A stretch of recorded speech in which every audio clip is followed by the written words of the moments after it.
As the season progresses, teams get the chance to look at who are their best players, which lineups are the best, and most importantly, what options they have to put a game away or finish a close one. This information can become very useful during a regular season, but it's in the playoffs where it can make the difference between a championship or an early exit. In most cases, teams will arrive into the postseason already knowing what to run to give themselves a chance to win games and won't make too many changes unless they're forced to. However, those who advance will face tougher competition every time and might need to try a new look to keep their seasons going. In some cases, these adjustments won't make a difference at all, but in others, they will reveal a powerful weapon that's capable of changing the course of a series. Welcome to Courtside. Today, we'll take a look at the Boston Celtics and how they might have found a secret weapon that could help them go deeper into the playoffs. Over the last 3 years, the Celtics have been one of the most talented teams in the league. However, different factors have limited their success when it comes to the playoffs. 2 seasons ago, Gordon Hayward and Kyrie Irving suffered season-ending injuries during the regular seasons. Last year, despite being expected to contend for the championship, chemistry issues resulted in a second-round exit. This time around, Boston had one of the most talented rosters in the NBA once again, but struggled with injuries during most of the season, which forced the team to make continuous adjustments over time, taking away the chance to effectively test all of their different lineups. Still, their health issues don't stop them from playing excellent during the regular season and then reaching the conference finals once the postseason got going. However, it might have stopped them from reaching their full potential yet. After winning their playoff opener against the Philadelphia 76ers, the injury bug hit the Celtics once again as Hayward suffered a grade 3 ankle sprain and was told he would miss at least 1 month while healing. This immediately raised concerns as the team would be forced to play their most meaningful games of the season without one of its best players. But even without Hayward, they managed to sweep the Sixers and defeat the defending champions in 7 games to reach their 3rd conference finals in 4 years. Things were looking good for them as they prepared for their next series, but the Miami Heat would prove to be a much tougher rival than Philadelphia and Toronto. The Heat came back from large deficits in Game 1 and 2 to put the Celtics in a 2-0 hole, which reportedly caused a heated exchange in the C's locker room shortly afterward. But with their backs against the wall, they received the news that Hayward had been cleared to play in Game 3, boosting their chances to get back in the series in what was a must-win for them. And things worked to perfection. If you take a look at the box score, you'll notice that Hayward didn't have the best numbers. He finished the game with 6 points, 5 rebounds, 4 assists, and 3 steals in 30 minutes. If you looked at him during the game, you could also probably see him struggling to get his breath back from time to time. However, if you paid attention to how Boston played with him on the court, you might have realized that his impact was much bigger than what stats or his conditioning would indicate.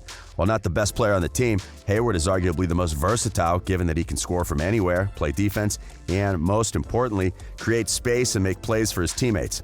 He's also an unselfish player that will always look to make the right play, and that often translates in good shots either for him or his teammates. And all this was evident during Game 3 with him back in the lineup. The team's ball movement was much better than it had been in their previous games as they finished with their 2nd highest assist total in these playoffs. His shot creation also helped the Celtics get over the zone defense that the Heat had used to win the previous 2 games. But most importantly, Coach Brad Stevens decided to take a chance with a lineup that was practically new to the team. The best 5 lineup consisted of Kemba Walker, Marcus Smart, Jaylen Brown, Hayward, and Jason Tatum, and was intended to match Miami's quickness and versatility. Throughout the regular season, this group had only seen 18 minutes, and the numbers they posted weren't exactly inspiring. During the short period they played together, the lineup was outscored by 6 points. It also had an offensive rating of 97.4 and a defensive rating of 118.9, which were both the worst marks among all lineups that played at least 10 minutes together during the regular season. So, why use such a seemingly terrible lineup during a game that was a must-win for them? And if they wanted to try it out, why didn't they do it during the regular season? As we mentioned earlier, injuries played a major role in the Celtics this year. As Stevens said, he wasn't able to use the best 5 lineup regularly because at least one of the players was out with injury most of the time. And when it comes to why he used it despite its poor results, it must be noted that 18 minutes is not enough time to determine whether a certain combination of players is good or not. He probably decided to ignore the numbers and give it a try to see if it could change the way his team was playing. And to his credit, it did. It wasn't a great example given that the players were only together during 16 possessions, but still, the results were as good as anyone could have asked for during a quick test. With 2 minutes and 40 seconds remaining in the second quarter of Game 3, the lineup took the floor together for the first time during the playoffs and answered by putting together an 11-2 run that expanded to a 51-48 lead to 63-50 to close the first half. During their 6 minutes and 35 seconds together, the group was a plus 13 and had ridiculous numbers on both ends of the court as they posted an offensive rating of 162.5 points per possession and a defensive rating of 81.3. These numbers might indicate that this lineup could be the key for them to win the series. But just like 18 regular season minutes weren't enough to indicate it was a failure, 6 playoff minutes aren't enough to say that it might be Boston's salvation. And while we might see more from it going forward, it's not probable that Stevens will use it all the time given that it has one major weakness: its lack of size. Miami has been playing relatively small since the playoffs started, but this is because Bam Adebayo is strong, quick, and skilled enough to cover up for his short size on defense and also make opposing players' lives miserable on offense. If faced against Boston's best 5 lineup, Adebayo would be able to take over on both ends of the court, effectively neutralizing any benefits that the group might produce. So, while the group can put some extra pressure on the Heat in limited minutes, it's not comparable to Golden State's Hamptons 5 lineup, or at least not yet. We must remember that Stevens is one of the league's brightest basketball minds, and if there's someone capable of figuring out how to turn a perceived weakness into a potential weapon for his team, well, that's him. And to be honest, he may not have another option. Following their convincing win in Game 3 and after having 3 days off to prepare for Game 4, many were expecting the Celtics to come out strong and put themselves in a good position to even the series at 2 games. Instead, they had arguably their worst performance of the series and didn't do themselves any favors, as now they stand just 1 loss away from being eliminated. Miami didn't have a particularly good first half and even went into a 3 for 17 shooting slump between the second and third quarters, but they weren't threatened until that point.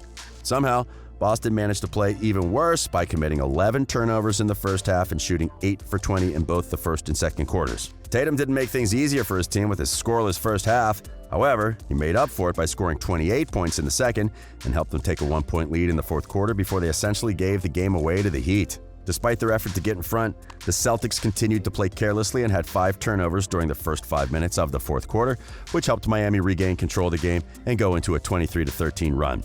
Though they had more assists than in Game 3, Boston finished the game with 19 turnovers, with Smart, Tatum, and Brown combining for 14 of them. In other words, they defeated themselves, as even despite their carelessness, they lost the game by just 3 points.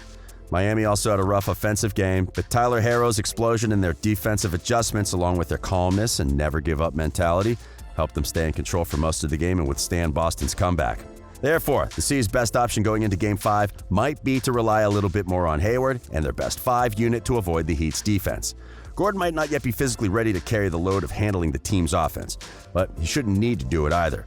If he plays more with the team's other creators, it will create more space for them, and they should be able to take better care of the ball.